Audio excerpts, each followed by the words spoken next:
Aydınayda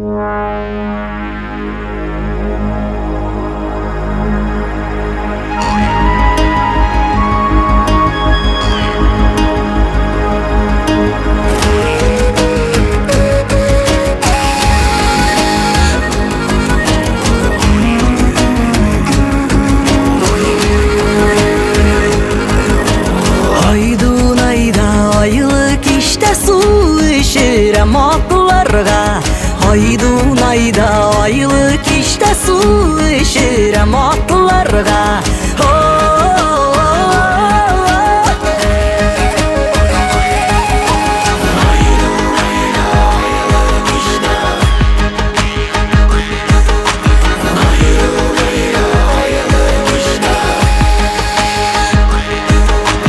Haykı yaşka eğlendi bitsin kilgeç bu yaklarga. Haykı yaşka eğlendi bitsin kilgeç bu yaklarga.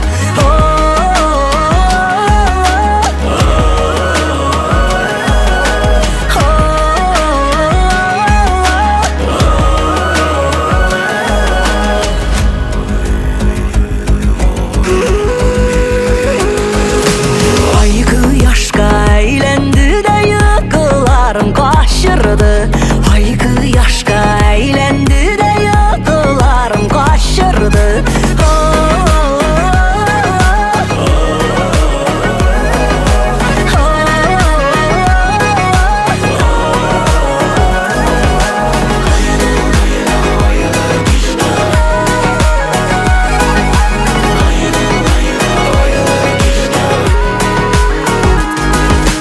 Senin gülüğüne gürep gük kapısı aşırdı.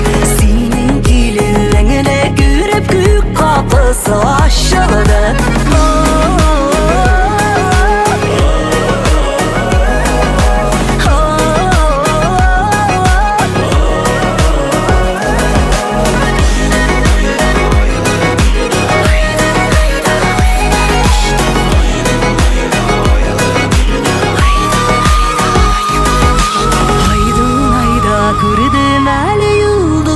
Yaş damğanın Aydınayda gördüm eli yıldızdan yaş damğanın.